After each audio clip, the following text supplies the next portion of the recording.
이제 특별히 자기 자신이 짧은 시간 동안에 그래도 생활에 있어서 이제 변화가 있다는 걸 갖다가 여러분들이 이제 아마 느꼈을 거예요.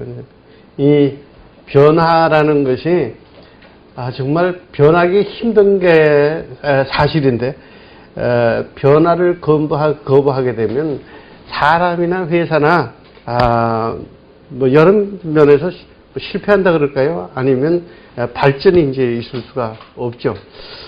이번에 여러분들이 이제 늘 그 신문을 통해서 또는 TV를 통해서 듣고 있는 이제 토요타의 자동차 리콜 사태, 이걸 보시면 사실은 그 내용의 그 여러 가지 복잡한 그 토요타 회사 사장이나 그쪽에서 하는 얘기를 들어보면 사실은 그 문제가 있었다는 걸 갖다가 오래전부터 자기네가 알았다고 그러는 것 같아요. 이제 그렇지만은 토요타의 이미지가 있기 때문에 그거를 섣불리 이렇게 하지 못하고 자꾸 이제 그걸 갖다가 밀어나오고 아닌 것처럼 하고 하다가 이게 이제 완전히 결국은 터져버렸잖아요. 근데 제가 전에 공부할 때 어디서 들은 얘기는 토요타 회사 같은 경우에는 뭐 일본에서 이 동경제대인가 거기에서 나온 사람만 뽑는다, 그런 얘기가 있었어요. 그래서 거기에 있는 그 모든 임원들과 이런 사람들이 항상 생각하는 게 획일적이다. 하여튼 변화가 없단 말이에요. 생각하는 게 그냥 한 길로 쭉 나간다. 왜냐하면 서울대학이다 그러면 서울대학의 어떤 그 흐름이 있잖아요. 그 하나의 문화가 있고 그런 것처럼 고대 그러면 좀 다르죠. 연대 그러면 또 다르죠. 그런 것처럼 어느 한쪽에만 해일적으로 있을 때에 이런 문제가 좀 생길 수 있지 않겠는가. 여러분이 잘 아는 IBM 컴퓨터 회사라든지 미국에서 옛날에 최고로 가는 그 백화점, 시어즈 백화점, 또 그런 회사들이 한때 경영난으로 해서 엄청난 위기를 겪었는데 그게 또 뭐냐면 변화를 거부했기 때문에 그런 거예요. 우리가 시어즈 같은 경우에도 우리는 엄청난 회사고 최고로 가는 회사이기 때문에 우리의 모든 노하우를 가지고 뭐 변할 필요가 없다, 이런 자세를 가지고 경영을 해 나오다가 나중에 월마트라고 하는, 원래 월마트는 시골에 있던 조그만 상점이었어요. 그렇게 시작을 했어요. 시어즈가 들어가지 않은 아주 시골에 가서 시작을 했는데 그 월마트가 결국은 변화를 치고함으로 인해서 시어즈가 내려가고, 그다음에 월마트가 지금 미국에서 또는 세계에서 최고 가는 소매 뭐 백화점이라 그러나요? 뭐 그런 회사가 됐죠. 그런데 이제 월마트가 수년 전에 이제 한국에서 철수를 했습니다. 왜냐하면 한국의 소비자들의 그 마음에 대해서 빨리 마음을 알아가지고 그걸 갖다가 변화시키지 못하고, 또 월마트는 아마 그런 생각을 했을 거예요. 우리가 그냥 미국에서 세계에서 최고 가는 경영진을 가지고 있는데 뭐 그 방법대로 계속 하다가 뭐 까르푸라든지 뭐 이런 회사들이 다 똑같이 그 한국 그 상황에 맞게 변화시키지 못하기 때문에 문제가 생기지 않았나, 뭐 그런 생각을 이제 하게 되죠. 그래서 세상 사람들이 이제 일반적으로 우리가 자기 자녀 교육을 할 때도 마찬가지예요. 이 세상이 워낙 뭐예요, 험악하기 때문에 우리 아이들을 갖다가 강하게 키워야 된다.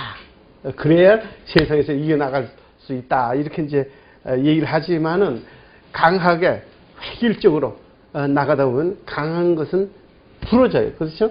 오히려 유연성을 가지고 여기에서 변화를 가지고 있을 때에 오히려 잘 움직여 나갈 수 있죠. 모든 이제 이 움직인다는 한 물체는 저절로 움직이는 게 뭐 없다, 이렇게 말할 수가 있을 거예요. 그래서 다시 말해서 이제 관성의 그 법칙에 따라서 움직이는데, 그거는 뭐냐 하면 내가 어떤 물체를 갖다가 변화를 주면 그것이 그다음에 변화의 영향을 받아야 되는 거예요. 받지 않고 만약에 움직이지 않고 있다고 할 것 같으면 아마 문제가 생기지 않을까. 그래서 이런 변화를 말하자면 우리는 성경에서 찾을 수가 있죠. 하나님은 변하지 아니하시지만은 하나님의 그 원리라는 것은 우리는 항상 뭐냐면 세상에서는 강하게 키워야 된다. 하지만은 성경은 그렇게 우리에게 가르치지 않았거든요. 왜냐하면 크고자 하면 어떻게 해요? 섬기는 자가 돼야 되고 낮은 데로 내려가야 되고 누구든지 자기의 목숨을 갖다가 잃고자 하면 목숨을 구한다 그랬죠. 그래서 우리의 이 모든 하나님의 그 법칙에 따라서 우리는 우리가 변화를 받고 또 다른 사람에게 변화에 대처할 수 있는 그런 이제 공부가 지금 여러분의 생활 가운데서 많이 적용되고 있는 것이 정말 기쁘네요. 여태까지 우리의 모습까지도 하나의 변화가 되는 것이고 이제 우리가 기본적으로 지금 지난번 이제 속성에서도 얘기를 했습니다만은 우리가 이제 경청을 하고 품성을 하고 이제 이런 걸 갖다가 적용을 하려고 그러는데 적용을 하려고 하기 위한 하나의 기본적인 룰이 있어요. 그걸 뭐라 그러냐 하면 제가 교통법이라 그렇게 얘기를 합니다. 여러분들이 이제 품성을 조금 배워가지고 나가서 적용을 하려고 그러는데 막 애들하고 부딪히다 보면 이제 화가 먼저 나기 시작한단 말이에요. 그래서 그 적용을 하기 전에 내가 지켜야 할 간단한 규칙이 있다.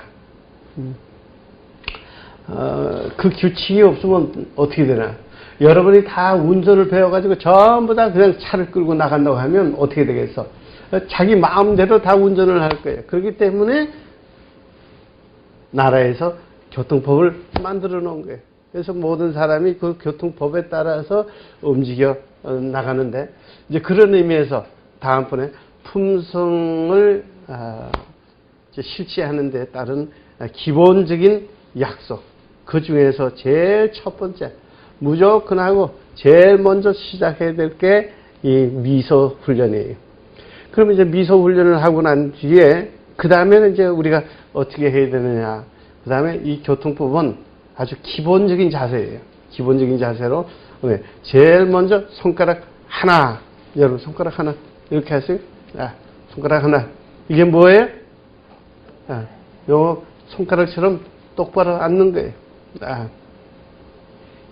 그 다음에 이제 조용히 해 그럴 때에 두 번째는 이제 그냥 이렇게 하는데 미국에서 이제 이게 나온 거니까 두 번째 이렇게 하는데 한국 사람은 이제 이렇게 해야지 금방 가니까 그냥